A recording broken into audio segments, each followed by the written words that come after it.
Answer today involves when to wear Olympic lifting shoes, or if you should get Olympic lifting shoes and how they apply. Big picture, let's talk about the structure of the Olympic lifting shoe and how the benefits of those structures for Olympic lifting, and then how they potentially could hinder your performance in other areas in the gym. So the Olympic lifting shoe, first and foremost, we see and these are my old trashed up pair, but an elevated heel. Usually this heel is made of wood or reinforced layered laminate plastic.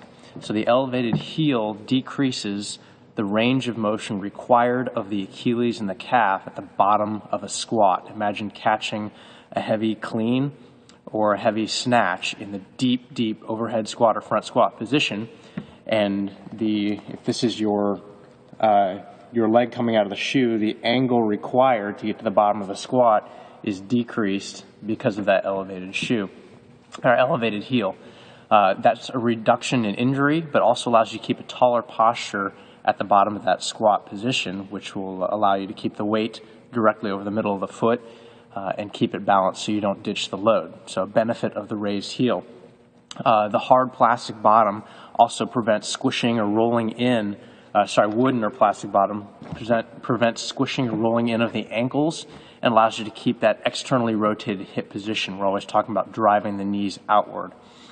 Likewise, the Velcro strap across the top and a stronger reinforced, usually it's plastic or hard leather structure on top of the shoe, prevents the foot from sliding around when there's a lot of external rotation on the foot in the squat position, driving those knees outward without letting the feet twist on the ground.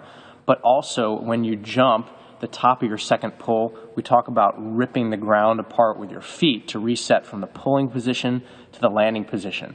And without a strong reinforced top, you get some rolling of the feet outward, which we want to avoid. For injury prevention, but also for loss of that energy in transferring your feet outward. I already talked about the reinforced portion down here in the heel, but the rubber sole on the bottom with some traction, rubber on wood or laminate wood, which a lot of the Olympic lifting platforms are, will allow you to keep the feet flat as you twist the knees outward, external rotation of the hips. And all that stuff allows a deeper squat, taller posture, more control over the load. So let's go over those factors and see how they can hinder your performance. Obviously, the Olympic lifting shoe is designed for Olympic lifting. So for not Olympic lifting, these things can cause problems. Specifically, let's start with the elevated heel. I'm just figuring out where to look in my phone to talk to the camera. The elevated heel makes most efforts quad dominant. So if imagine walking around in high heels all day, you're shifting weight forward towards the quads, which means deadlifting, squatting, pressing, everything's more quad dominant. Let's take deadlift, for example. If you're training deadlift specifically to improve the first pull in your Olympic lift, the pull from the ground up to the second pull position or the mid-thigh position, then by all means wear Olympic lifting shoes. But if you're just going for heavy deadlift for strength training, go barefoot, wear zero elevation or flatter shoes, still with a solid heel and sole on them, but flatter shoes, because the elevated heel in an Olympic lifting shoe makes it quad dominant when the primary drivers in the deadlift should be the posterior chain, the hamstrings, the glutes. So we're changing the dynamics of the movement by wearing an elevated heel. We want to go flatter. So we apply that same concept to something like overhead, the push jerk or split jerk. Because of the dynamics of the movement of the push jerk and the split jerk and the rapid jumping, reposition of the feet, and landing with specific foot placement and rotation of the hips required, I encourage you to wear Olympic lifting shoes when doing split jerk or power jerk. If you're doing push press, however, if you're doing that specifically as a skill transfer exercise for Olympic lifting, then wear Olympic lifting shoes. But if you're doing push press just for your heaviest push press to go heavy, I would go barefoot or recommend highly actually just flat-soled, zero or minimal elevation, hard-soled shoes.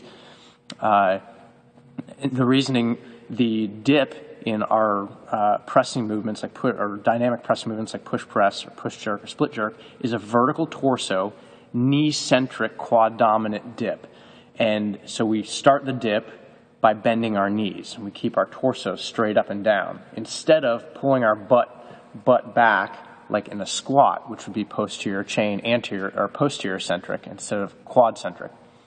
So if I'm doing a dynamic pressing movement like push press, and which is already quad dominant in the dip, and I elevate the heel, I'm now putting even more of that load forward, which makes it hard to find that correct overhead position. We call it the frontal plane, getting the bar directly over the middle of the foot.